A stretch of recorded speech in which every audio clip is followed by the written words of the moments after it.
The following program is a UPC television feature presentation.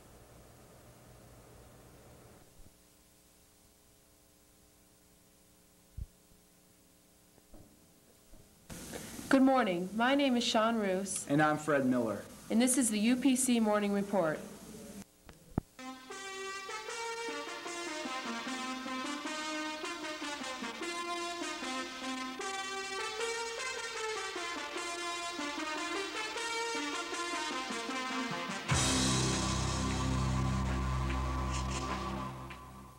Today's lead story is, of course, an explanation of who we are and how we got here.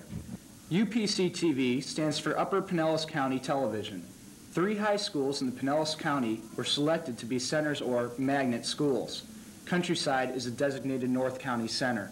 Although funding for desperately needed equipment has not yet come through, student interest is very abundant. 118 students are currently enrolled. Alex Dewan reports. 1. Sean, as you know, enthusiasm for this program is very high. Everyone is looking forward to some good quality shows. What do people feel they've learned so far in this program? Operating the equipment, it would be production techniques, wouldn't you agree, Jackie? Yeah, production techniques like cuts, dissolves, setups, and edits. The whole setup aspect, I can't believe how much is planned. I don't think I'll be able to just watch another TV show. Webster's Dictionary defines it as the action of deceiving, a misleading image presented to the vision. Something that deceives or misleads intellectually. And that's the focus of today's show. Illusion is all around us. It always has been and always will be. We were brought up with illusion. Santa Claus, the Tooth Fairy, the Easter Bunny, and others. Most of what you see on TV is illusion. Today we are going to look at a few examples. Brittany Lyle reports. Probably one of the oldest and most common forms of illustration is makeup. To demonstrate this, Samantha Marty is going to turn a 16-year-old girl, Santha Rayborn, into a battered 50-year-old woman. In order to get this effect, they use latex, a type of quick-drying plastic, applied to the skin that contracts as it dries, giving the effect of wrinkling. Latex is also used to adhere mustaches, beards, and to create scars. To darken the wrinkles and to give the effect of facial bruises, they use liner pencils blended into the base makeup. The overall effect? An old woman who's seen a long, hard life. This, added with the proper costumes, can help an actor become the character they're trying to portray.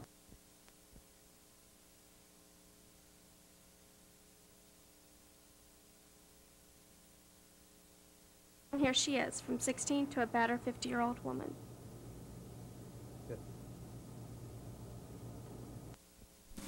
Illusion also comes to us very deliberately and expensively, every day by advertisers, all trying to create the illusion that their product is the best. And we believe them. Some people profess Coke is better than Pepsi, but would you believe, with your eyes closed, you couldn't tell the difference between Coke, 7-Up, and ginger ale? We performed a taste test. Here are the results. What was that? Pepsi or Coke, I don't know which one. I think. I don't know.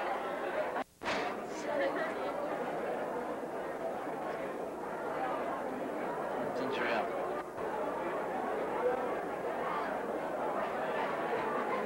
Seven Up.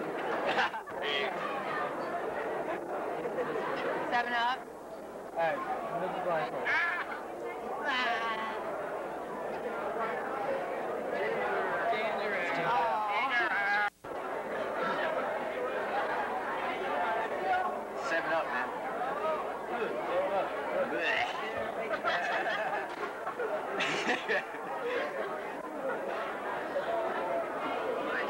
That's 7-Up again, man. Tried to trick me. Wake up. All right. They won't fool you.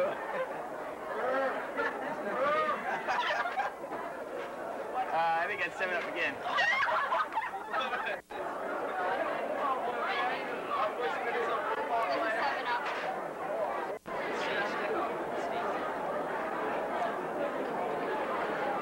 7-Up.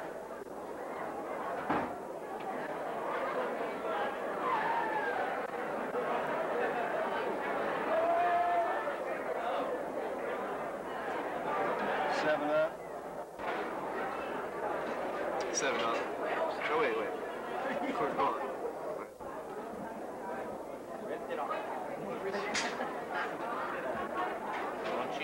I'm not cheating. Coke. Far more serious than the battle for our dollars is the battle for our minds. Jody Finkel and Stephanie Francis tell us about illusion in the form of propaganda, myths, and disinformation. As you know, for generations, people in America have been sitting down to commemorate and symbolize the peaceful agreement between the Pilgrims and Indians in the tradition known as Thanksgiving. According to Robert A. Liston in his book, Why We Think As We Do, this is not the case. In actuality, Captain Miles Standish, the leader of the Pilgrims, invited the Indian chief, his son, and 2 braves from a neighboring tribe over for a feast. Once inside his headquarters, Standish personally hacked the chief to death with a knife, while the other Pilgrims killed the braves and subdued the son. The son of the chief was immediately taken out to be hanged as an example for all to see. During World War II, Dr. Goebbels, Adolf Hitler's minister of propaganda, was a master at making the German people believe what the government wanted them to believe. One such incident was that if the Allies won the war, the British would separate all the German children from their parents and sterilize the males so that the German population would die out. Another illusion that was perpetrated by Goebbels was that the Germans had a fortress in the mountains of Bavaria. The Allied generals believed this and went there in order to launch an attack. This allowed the Russians to take control of Berlin and East Germany. This type of illusion, however, did not die with the Nazis. It's been an effective tool with governments all over the world, including our own. Just last year, U.S. officials intentionally released false information to the press, causing this reaction from Ted Koppel. This is ABC News Nightline. Reporting from Washington, Ted Koppel. Let's begin by acknowledging the obvious. We live in a very wicked world in which deception is among the least horrifying acts routinely performed by governments. So if it is true that certain senior members of the Reagan administration favored a policy of disinformation, of deliberately putting out half-truths or even lies in order to subvert Libya's Colonel Gaddafi, if that is indeed true, why should it cause any kind of an uproar? In almost every other country of the world, it would prompt nothing more than a stifled yawn. Is America then that different? Well, yes. The very foundation of our system is that there be a relationship of trust and accountability between the public and its elected officials. And when a policy undermines that foundation, it ought to raise more than an eyebrow. Now back to you, Sean. The form of illusion that is most welcome, of course, is the illusion created by comedians. Here are just a few cuts from a comedy sequence by Sean Simonson, Pat Mannion, and Aaron Champion. Today we have an inflatable Aaron with an inventor, Sean Simonson. Sean, could you tell us how Aaron is used around the house and what's he like? Well, this is a deflated inflatable Aaron. I haven't blown him up yet. We're blowing him up, take the cap off, thumb. As you can see, you blow in.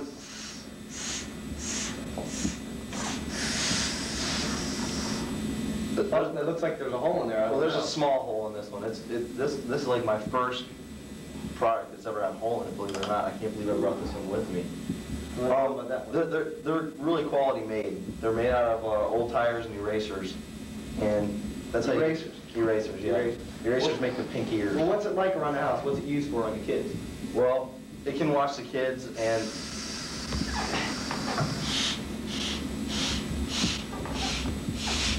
Let me get that for you. Okay, go ahead and you just tell us. Well, he can pretty much babysit the kids, like take care of the dog for you, make sure no burglars come in, all kinds of stuff. Isn't he pretty? Yes, he's very ugly. Okay, but I don't see how much you can be like an authority figure around the house, if that's what you're saying. If he, I mean, it doesn't go too well around the house, if he's deflatable. Well, he's not deflatable. Do you have any gum? No, I don't. Well, gum usually works, or you can... If you there we go. Spit. Gum. That's all he needs, gum. It's a good product. Okay. There we go. Okay. So are we going to take some callers today, or what? Oh, callers, yeah. All right. Hello, you're on air. Jello. Jello. No, just inflatable errands today, no Jello. Next caller, you're on the air. Jello? No, would you stop calling, please? I mean, okay, next caller, you're on the air. Yes, I would like one of those, please. One of those, all right. Would you like that with or without acne? I'd like it with, please. With, okay. Thank you. Next caller, you're on the air. Hello?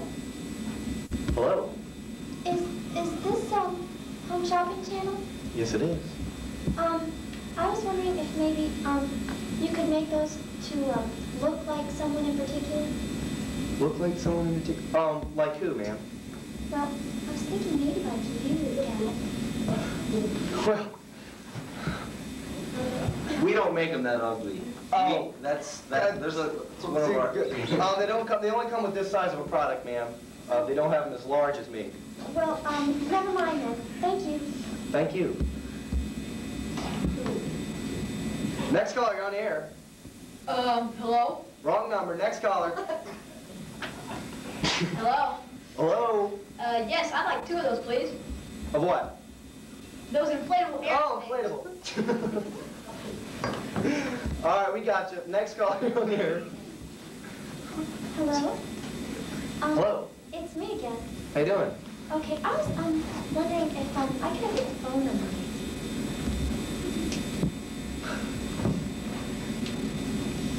Next caller, you're on the air. Hello? Hello. Jim. Yeah, this is Jim. How you doing? How you doing, Jim? You called before. Yeah, you still owe me that $250. Inflatable air. Inflatable air, by the way, is inflatable air used as a bodyguard at any time? What am I going to tell Luigi? Luigi. Luigi. Is that his name, Luigi? Inflatable. So you I thought got it was some air. depths here, buddy. Depths here. Okay, next caller. I'm still here. I'm not going away. Okay. Comes your leg, Pat. How about a free inflatable air? I mean, only it costs $300. Free? Free. Oh, yes, I'm sure he's glad to donate one to the company. Thank you. Director, Bill or Director, are we allowed to do that? Yeah, all right. There's no okay from Bill. Bill. There's no okay from Bill. Bill? No. That's not in the contract, Bill. It's in the contract. That's not in the contract, Bill. No free errands. Okay, Bill. I'm getting to kind of like this one. After work. Okay, I'll see you, Luigi. Next caller, hello. Yes, has my wife been calling here asking for your phone number? Next caller, you're on the air. I'm still here. Next caller. Question. Next caller, you're on the air. Honey, you shouldn't call him like that. No, I was just kidding. I didn't really mean it. The guy's a jerk. Cheating on my wife. I'll kill him. No, honey, it wasn't him. It was someone else. Just get back. Next caller, you're on the air. Next caller. Well, that's all we have today, but we'll have more later on in the show. Thank you. And that's our first show. I'm Fred Miller. And I'm Sean Roos. Thanks for tuning in.